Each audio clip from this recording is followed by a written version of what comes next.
Indian and Pakistani intelligence are sharing intelligence to try and stop the shared threat of communism. And you have kind of, the predecessors of RAW and the ISI working alongside each other, like that kind of Shah Rukh Khan and Deepika Padukone movie Pathan, where the kind of, RAW and the ISI are working together. Out to Delhi permanently in 2004. And so Delhi's been home kind of ever since. Lahore felt completely like returning home, in a way that kind of Jaipur didn't, in a way that Lucknow didn't. It just felt like I knew my way around the city without having ever been there. How Britain did not rule properly over 1/3 of the subcontinent.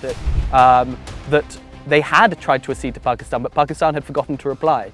And after 3 months, the Khasi states then decide to actually send in their accessions to India instead. Particularly 1947 was one of the greatest cataclysms of the 20th century. Firoz Khan Noon was the only Prime Minister, the only Pakistani leader since Jinnah to have expanded Pakistan's territory rather than diminished it. Trump recently, after that war in May, said India and Pakistan have been fighting over Kashmir for thousands of years. Yeah. And yet there are people alive today who remember a time before these nations were even birthed into existence, right?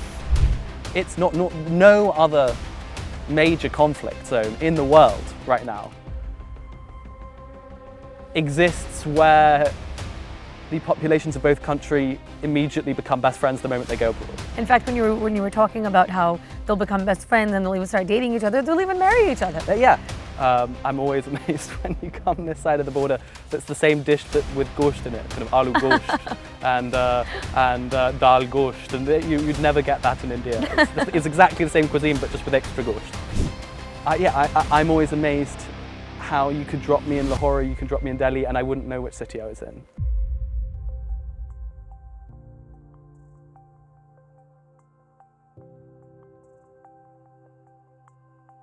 Hello, Assalamu alaikum, and a very warm welcome to Narramus podcast.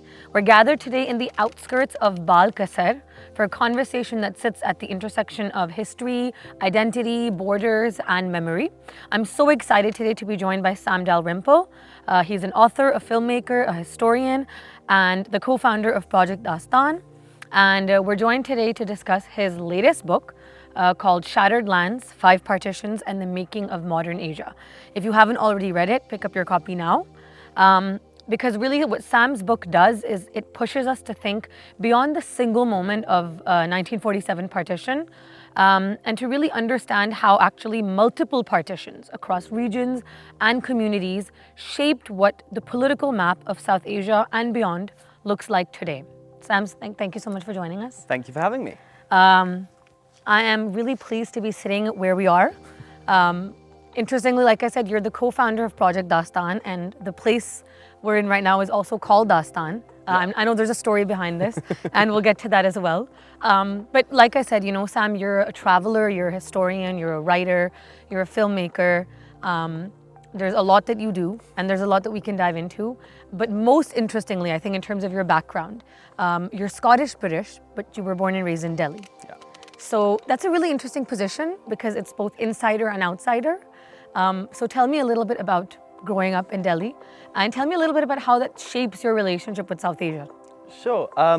So my family has been, my parents moved out here in the 80s, and I moved back to the UK for kids, but then I moved out to Delhi permanently in 2004. And so Delhi's been home kind of ever since. And I think it was a kind of, it was a wonderful time. It was that kind of moment of India's boom time in the early 2000s. I spent my childhood, traipsing around Rajasthan or going to meet Bals in Bengal and that kind of thing. But then I think, in particular, growing up in Delhi made my fascination with Partition, which is what the book about, because, I grew up there. I was at school when the Mumbai attacks happened and, the India-Pakistan relationship was at its worst. And when I went to Pakistan for the first time in 2016, I just remember this huge sense of just how familiar it all felt. Lahore, Delhi, the fact that I've never been to a city that I felt more at home in, despite the fact that I'd grown up in school at that moment when the kind of Indo-Pak animosity was at its worst. But I think because of the fact that I grew up in Delhi, Lahore felt completely like returning home. in a way that kind of Jaipur didn't, in a way that Lucknow didn't. It just felt like I knew my way around the city without having ever been there. It's wonderful. It's like they're like mirror cities. Yeah. Okay, so coming to a little bit about your journey beyond just your background and growing up. You went to Oxford, and then you've won awards for filmmaking, and then now to writing Shattered Lands, a very, very thick book, I have to say. What drew you into the study of history and partition and empire, and what drew you to actually writing this book? This book has its origins, I think, in my last year at university. I was sitting in a room with a bunch of Indian and Pakistani friends, Sparsh Ahuja, Saade Gurdesi, Amina Malik, and I think that Sparsh and Amina had been having this conversation of how weird it was that they couldn't meet like this back in South Asia, but back here in Oxford they could. But also how tragic it was that, Amina could visit Sparsh's ancestral home incredibly easily, and yet Sparsh could never go. His family had come from near modern Jhang, and for Amina from Islamabad, that was just, a couple of hours drive, whereas for Sparsh it was this almost impossible place to visit. It was this lost homestead. And I think likewise Amina, her family had come from Hoshiarpur in what's now East Punjab, and Sparsh, and me could just take a train up there and be there in a couple of hours. And so it was from that conversation that we started an organization called Project Dastan that aimed to reconnect partition families. And I think gradually over the subsequent years, it began as an oral history thing. It evolved into a wider filmmaking project, creating documentaries, animations, that kind of thing. And then finally, when COVID hit, we were actually planning to make a big feature documentary with National Geographic.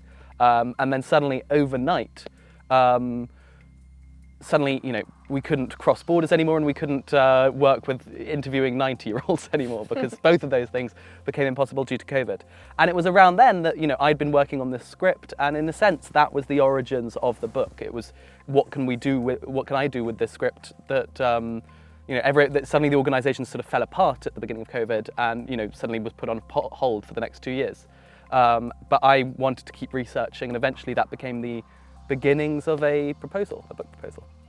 Okay, and I'm going to come to the book, but because you talked about the friendship that instigated this book as well, and I think that friendship also instigated what Project Dastan has become. So you co-founded Project Dastan, and it's a peace-building initiative where you're reconnecting refugees with their homelands. Just tell us a little bit about how the project came to be, and how did also working on the project and your experiences on it also shape writing Shattered Lands? Sure.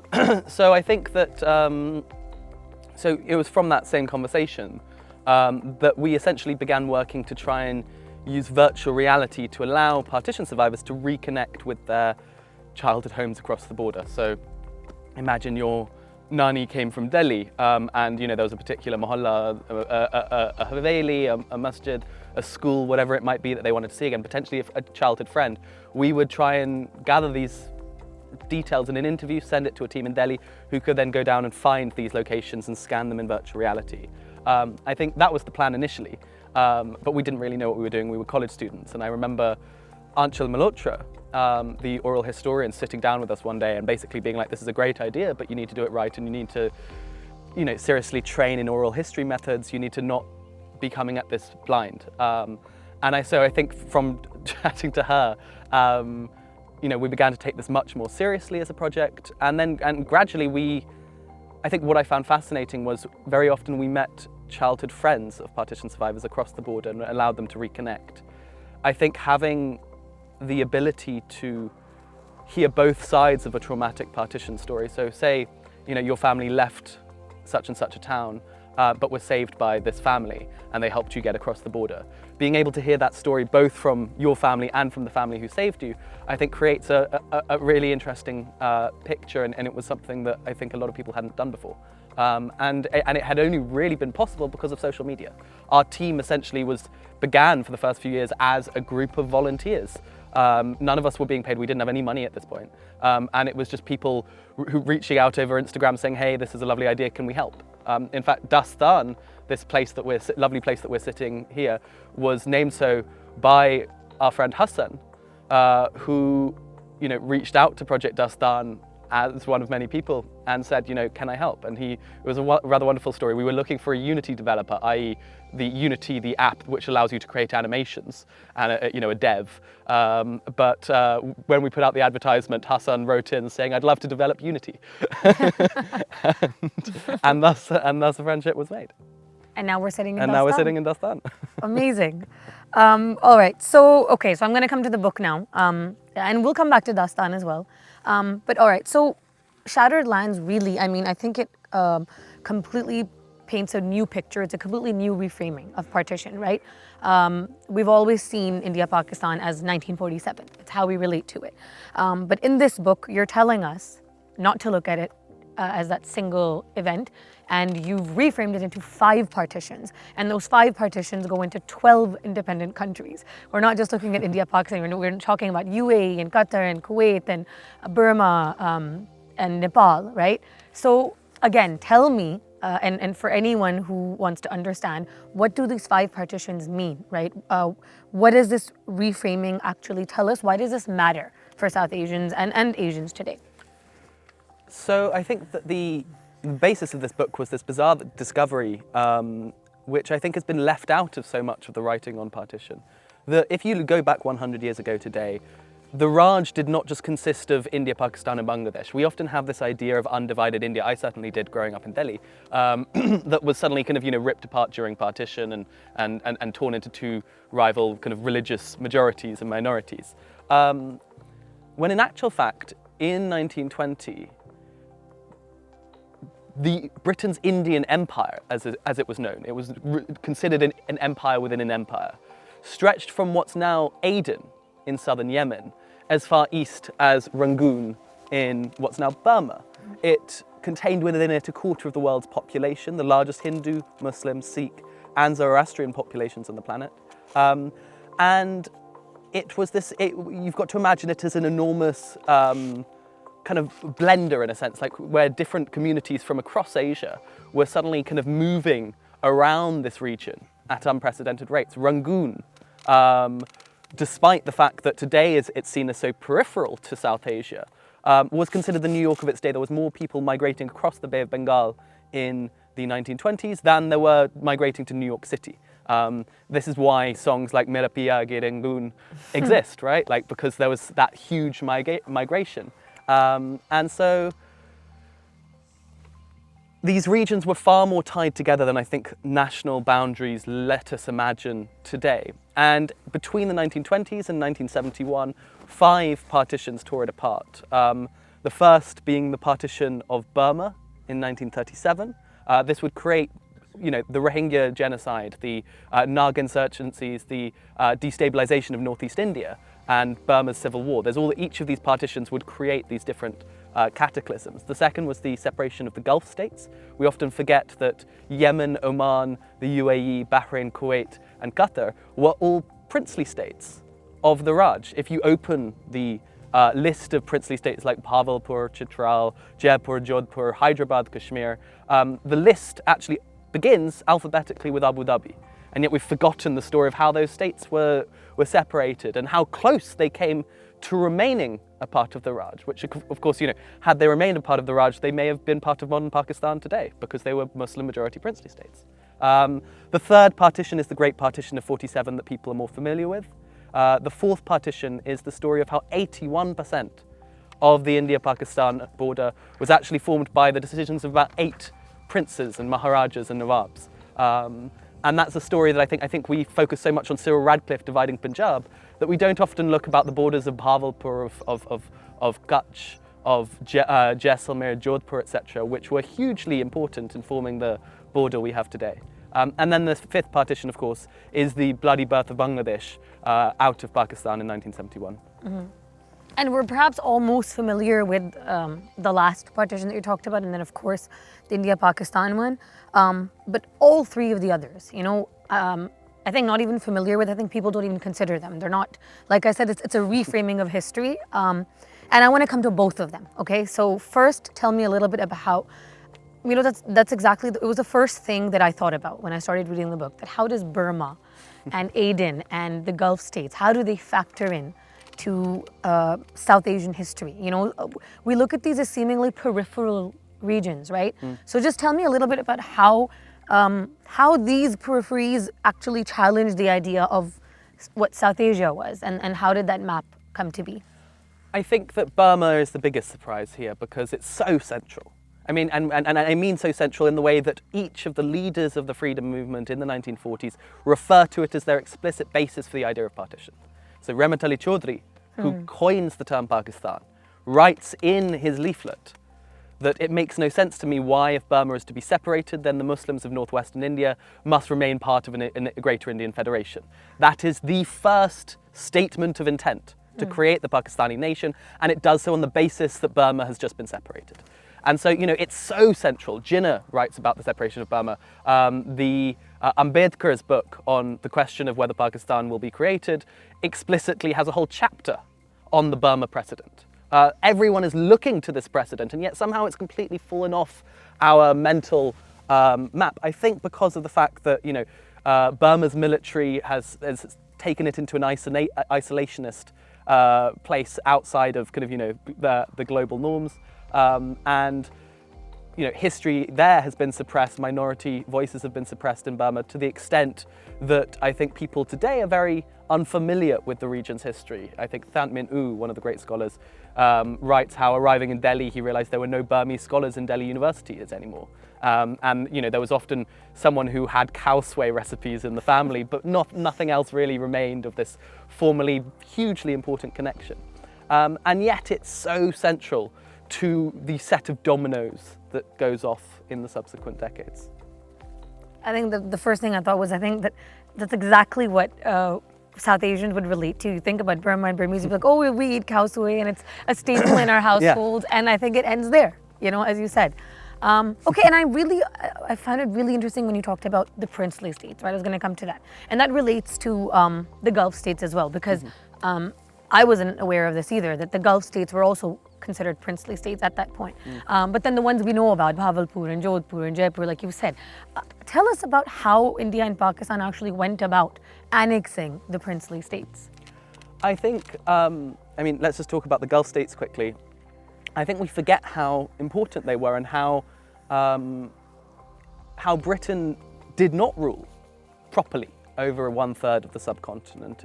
You know, the princely states were there because of the fact that Britain had not managed to conquer all of and impose British rules of law, etc., over all of the subcontinent. It's crazy how these imperial orders have changed. But essentially what happens in the 1940s, it's kind of assumed that after independence, most of these states will become independent. Some of them are huge, some of them are, you know, Kashmir is larger than France. Hyderabad has a greater economy than Belgium's. It's got a more central place on the geopolitical map of the world than many, you know, Hyderabad, when the Ottoman Caliph wants to choose a suitable husband for his daughters, he overlooks the Shah of Iran, he overlooks the kings of Egypt, he overlooks the Saudis, and he chooses the Nizam of Hyderabad as the most suitable royal family for the Ottoman Caliph to marry into. And so I think this is hugely important to remind us how central and politically important they were considered. And yet in the course of basically just a few months between late 1947 and 1948, first India and then later Pakistan will go gobbling up these states, often using a mixture of arm squeezing, pressurizing, and quite forcible tactics to try and absorb these states. Some are completely peaceful, but what I think is fascinating is how virtually none of the princely states that are in the India-Pakistan border regions, who had the option to choose either state, none of them chose immediately, with the exception of Bikaner. So Maharaja of Bikaner chooses that, okay, we are Hindus, we're going to join India. But Bhavalpur, Khairpur, Jaisalmer, Jodhpur, Kutch, all of these states, you know, jump around and ask the other leaders, okay, what can you offer us? I think, you know, Jodhpur and Jaisalmer both have extensive negotiations with Jinnah about what they could gain by joining Pakistan, while Bhavalpur has extensive discussions with India about what they could gain by joining India. And so that the entire border could have been so different. You could have had a Pakistan that included Jodhpur and an India that included Bhavalpur. Interestingly, there's actually the Khasi states north of Bangladesh that were neither Hindu nor Muslim. They were a mixture between animists and Christians. And so they wanted to join whichever state was more closely tied to their economy. So, all the ones that bordered Assam in India joined India. All the ones that bordered Sylhet were thinking of joining Sylhet, modern-day Bangladesh. Several of them actually send in letters of accession saying we'd like to join Pakistan, essentially. But they never hear back. And after waiting for several months, this is a story discovered by Dr. Yaqub Bangash, wonderful Pakistani historian, that they had tried to accede to Pakistan, but Pakistan had forgotten to reply. And after 3 months, the Khasi states then decide to actually send in their accessions to India instead. And it shows, I think, how crazily last minute everything was and how none of the borders of these states should be taken for granted. Fundamentally, and I think that this is the essence of your book as well, right? Throughout history, partition, and you say this in the book, that partition has always been, or frequently at least, been decided in, far-off rooms and boardrooms by politicians and by rulers and by decision makers. But the costs are always borne by humans that live in those areas, in those communities. And there's a huge human aspect to the narrative of the stories that come out of partition, right? And then displacement and identity and loss. I think Pakistanis, Indians, all of us can relate to this. So just tell me a little bit about how, because even as you were writing this book, how do you balance the geopolitical narrative of what partition is to the human stories? And I think my background's in oral histories, and I think that was ultimately the most important thing, is the human angle. I ultimately, I think far too often we've had books that look purely at how decisions were made and not how people were affected. Here we are sitting near Dalagang in what was once one of the biggest Hindu and Sikh populations, in Pakistan. One of my closest friends, Harleen, actually comes from Dalagang, and we were chatting about how he visited and his one visit to Pakistan in 2012, and he was telling me all about the kind of, the family stories about the Sikh community just here. I think that, particularly 1947 was one of the greatest cataclysms of the 20th century. It's up there with, the furies unleashed during partition. 10 to 15 million people displaced, 1 to 3 million people killed in the process. Mm-hmm. It's up there with the Holocaust, the World Wars, the Cuban Missile Crisis, the Rwanda genocide, as those kind of moments around which the 20th century has turned. It remains the prism through which a quarter of the world's population perceive their past, present, and future. And I think it's important to both have the kind of bottom-up and the top-down views of what was going on. I think there's a bunch of brilliant scholarship, but often the two are kind of in separate history books, which I think doesn't make any sense. You've both got to understand how these decisions were made, but also how they were experienced and felt on the ground. Because, this isn't a story that you can tell by just focusing on Jinnah, Gandhi, Nehru, and Mountbatten, You've got to have the millions of voices trapped in between. Tell us a little bit about, a story or a source or a moment from building the book that was surprising to you. Sure. So as you said, this book draws on interviews in 8 different languages, done across India, Pakistan, Bangladesh, Myanmar, Oman, the UAE, and Britain. I've used archives in many of these countries, although sadly places like Yemen I couldn't get to because of the civil war. But I did manage to get to Myanmar. I've managed to, in places like Pakistan where I didn't manage to get into the official archives, I did manage to get into private archives. And I think one of the most extraordinary bits of research I managed to do was I was staying with the Noon family, Firuz Khan Noon being the last Prime Minister of Pakistan before Iskandar Mirza's coup in 1959. And they have in their family all the letter that ends Pakistani democracy for the first time and brings in the first martial law. They have all the documents regarding how Pakistan bought Gwadar, and essentially Firuz Khan Noon was the only Prime Minister, the only Pakistani leader since Jinnah to have expanded Pakistan's territory rather than diminished it, despite the fact that he's the one who who had the coup happen to him. And of course, the military in 1971 actually loses East Pakistan, but Firuz Khan Noon both expands it by getting Gwadar, also manages to resolve both some East Pakistan, India, and some Pakistan-Iran border disputes, so in Pakistan's favour, so that Pakistan actually grows in his tenure in a way that I don't think has happened under any other person other than Jinnah and Liaquat Ali Khan. So I think that was extraordinary, and just having those documents in my hand was extraordinary. So tell me a little bit about how, considering especially, Sam, where India and Pakistan are right now, this political moment is an especially tense one, to put it lightly. Yeah. What lessons do you think, even through your work through Project Dastan, I think, what lessons can South Asia and, the broader world draw from the history of imperial fragmentation, right, from our past, especially in a time of, like I said, rising geopolitical and political tensions? Well, I think, for one, it's how recent and random so much of this was, and that it wasn't, Trump recently, after that war in May, said, India and Pakistan have been fighting over Kashmir for thousands of years. Yeah. And yet, there are people alive today who remember a time before these nations were even birthed into existence, right? I think that so much we treat so many times we treat these things as a kind of some sort of clash of civilizations that's been eternal, overlooking how recent this is and also how close we've come so many times to moving past it. I think one of the things that surprised me when I was researching Partition was how rarely neighbours turned on one another. I mean, that's the narrative we all hear in India, Pakistan, Bangladesh. One day our neighbours turned on us, and actually virtually no one I know has ever had that story. Every single narrative is there was a mob that people came from outside the village and attacked us, and we don't know where they came from. And very often, it's very clear from the archives now, again, all the stuff that's been declassified, that very often it was organised paramilitary groups who were going around terrorising the countryside and not neighbours turning on each other. That this was not some kind of, inevitable split between two eternally distinct communities.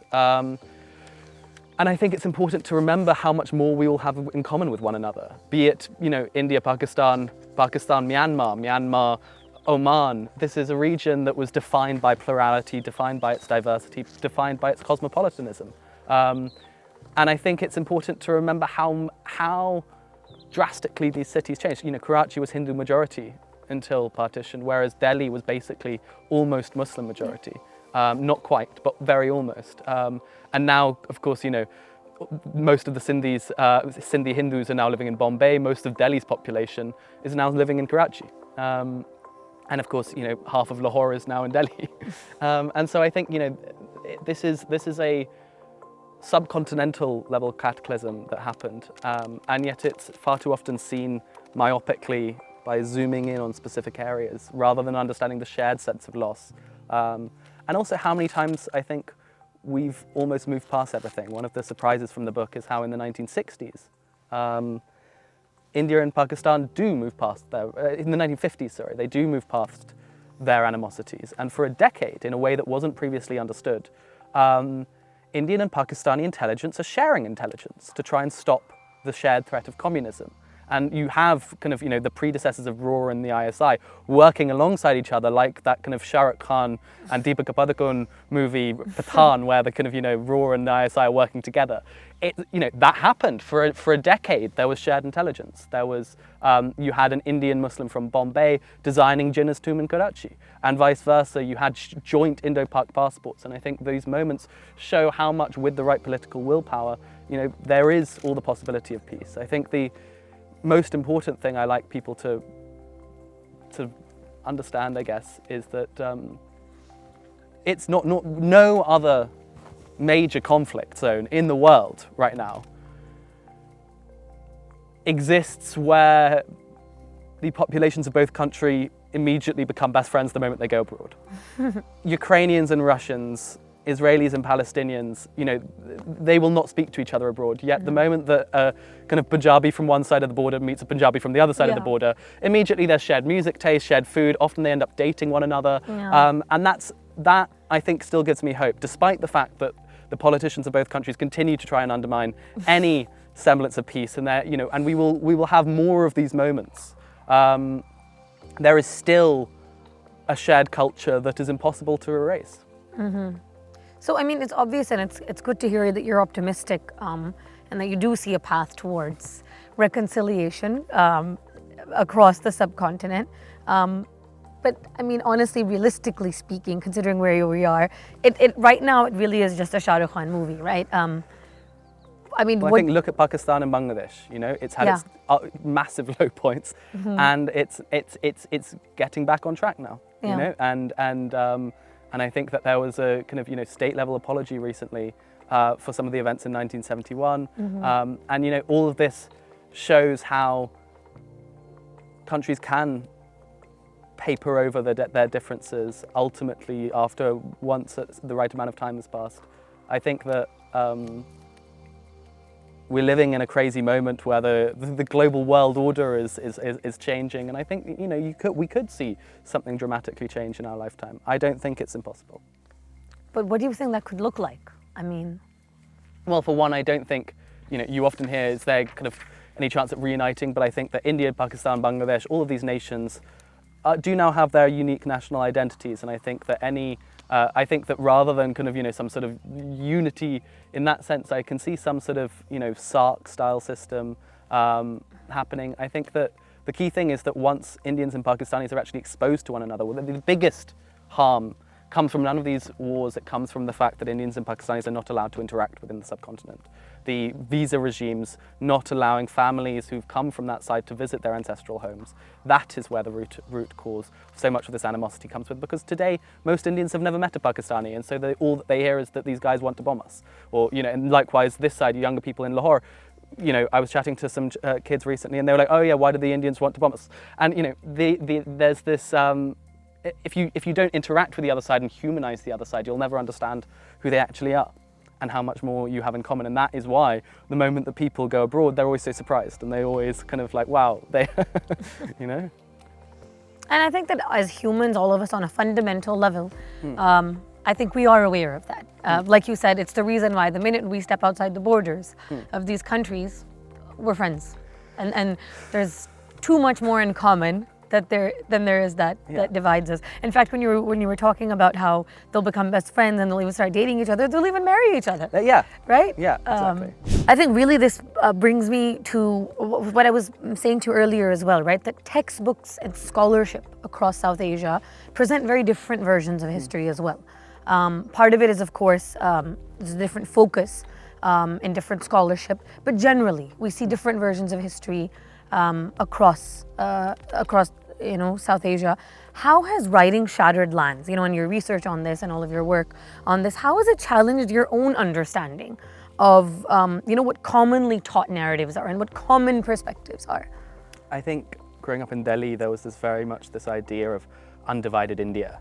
That was, the narrative that we grew up with in Delhi is that there's undivided India and it's one day shattered by kind of conniving Muslim nationalists, right? And mixed with kind of British dividers and rulers. And of course, I think what surprised me the most was the early stuff. The fact that undivided India, stretching from kind of, Sindh to Assam and from Kashmir to Kanyakumari, is in itself a colonial construct created in 1937 by separating off the Buddhist majority bits of Burma and the kind of Muslim majority bits of the Gulf. And I think that the fact that that was forged because Hindu nationalists were attempting to create a nation on the boundaries of the Hindu epics, the Mahabharata, that has this sacred geography, and that it is the forging of that sacred geography that alienates the Muslim nationalists. That Jinnah, until 1937, is largely happy with, because it's not politically dominated by Hindus in the same way if you've got Burma and the Gulf attached, right? And it's only through cutting off the non-Hindu bits that you create this situation where suddenly the Muslim population is dominated by the Hindu population. I think that is something that shook my understanding of what was happening pre-1947 in the Raj, and why it was that in the wake of 1937, Muslim nationalism and Pakistani nationalism rises so quickly out of seemingly nowhere. I don't think you can understand the kind of sudden rise out, from like where in 1935 elections, the Muslim League had won barely anything, you know, and then by 1946 it's winning a vast majority of the Muslim population. And do you think that, you know, considering writing this book and reading into all of this, it changed your perspective, right, on a lot of things. Do you think that writing this book also changed your view of, like, pre-writing Shattered Lands and post-writing Shattered Lands? Has it changed your view about South Asian identity and what these borders mean? Completely, I think that, and I think likewise with the people, I think that my image of Jinnah the man is completely different to the image of Jinnah that I had, you know, 5 years ago. I think that realizing how connected each of these borders are, you know, I think we focus a lot of Punjabis being divided up both sides of the border, but, you know, equally along the India-Burmese borderlands, you've got the Nagas, and, you know, 4/5 of Nagas live in India and 1/5 of Nagas live in Burma. And that has created exactly the same sort of split identity divided by nation states. I think each border in South Asia has created partitioned communities, and far too often we just ignore these questions. When, of course, you know, there are so many conflicts that only make sense within the context of partitioned communities, be it Balochistan, Northeast India, Kashmir. Each of these happens to have a giant border running through a certain community. Likewise, you know, Burma's civil war, Yemen's civil war. Each of these are legacies of these 5 partitions. And so, honestly, Sam, what do you want the main takeaway for readers to be from this book? What do you hope for people to take away? How much more in common we all have than we give credit for. Across the 12 countries. Across the 12 countries. And across the world. I think we're living in a time of, you know, resurgent nationalism, that kind of era of globalization that we've seen from the 90s through 2010s is kind of dying right now. We're seeing the return of walls, the return of borders. And I think the 5 partitions of Britain's Indian Empire is a dire warning for what comes next if we don't allow ourselves to respect our own pluralities. I think that the basic takeaway is that it's only when we respect our internal diversities that we can reach our full potentials, and it's this insistence of brushing over diversities and fear of one's own diversities that one gets into these situations in the first place. So overcoming a lot of our internal monologues, a lot of what we've been exposed to, a lot of our fears. So I think a lot of readers and a lot of people watching this won't be aware of how young you are. And I do want to stress on that a little bit, because for someone who's written such a thick book, you happen to be a very, very young person. But I think that because you're going to relate to other you know, young listeners and young viewers, you know, for anyone that's listening to you or watching you right now, that's curious about history, right?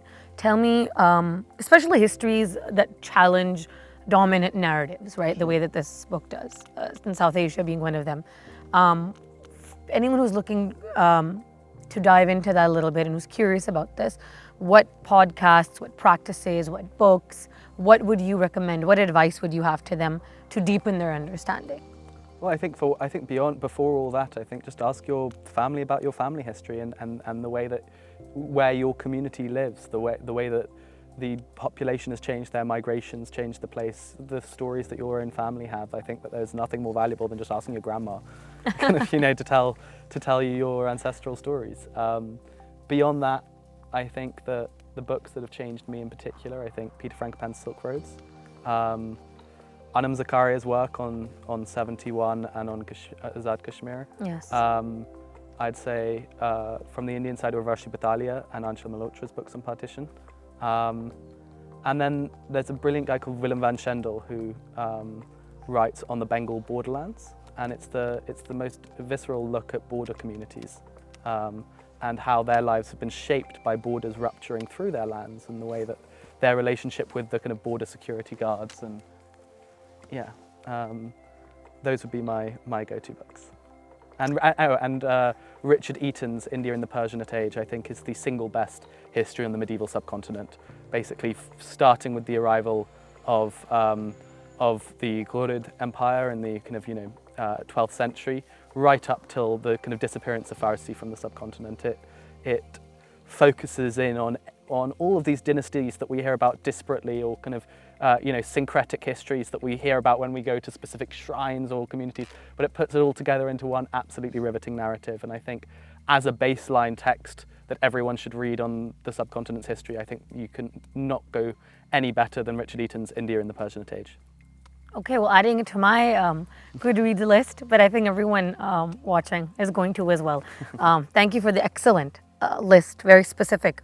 Okay, and as we wrap up, Sam, like I said, you grew up in Delhi. You've been visiting Pakistan for the last few years as well. You've talked a lot about the commonalities between the two countries and your own experiences. But just on a personal note, tell me about something that you experience in India that you think is very unique to being in Delhi or in any other city in India, and something that is very unique when you come to Pakistan, right? Be it where we're sitting right now, Lahore. Oof, that's difficult. Could be food, it could be music, it could be anything.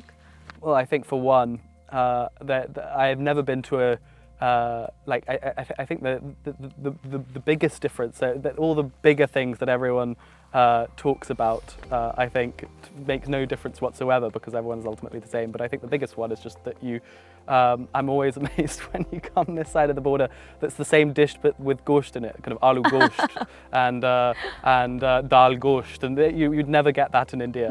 It's exactly the same cuisine but just with extra gosht. And I just find this consistently kind of amazing how you can kind of create a non-veg version of exactly the same dish. But I don't know, I think that each of these countries, I mean, of course, in the border regions are very similar. The further away you go, they get very different. There is nothing similar to Peshawar in India, whereas Lahore is identical to Delhi. Whereas when you go to Hunza, it's very similar to the Ladakh and Kashmir. And so I think, I'm always amazed how you could drop me in Lahore, you can drop me in Delhi, and I wouldn't know which city I was in. Mm-hmm. And so picking out something that's uniquely different, I don't know, army uncles ultimately are both exactly the same when you meet them on both sides of the border, dress the same even, so I don't know. So maybe just the carnivorous tendencies of Carnivorous Pakistanis, tendencies, then. so there's amazing, the kadai here is just infinitely better than any kadai you'll get. Yeah. And the palak will be better in India, probably. Exactly, right? and kind of you could not have a better vegetarian meal. And indeed, of course, India's got great non-veg too. Don't get me wrong. I love my Lucknowi food. Yeah. So. All right, Sam. Thank you so much for joining us. Thank you, Pam. And for the really honest and thoughtful conversation. I genuinely really enjoyed it. I think everyone did. And I think not just the book, I think Shattered Lands didn't just revisit Partition. I think our conversation today as well. I think we didn't just revisit Partition, but I think you really helped us.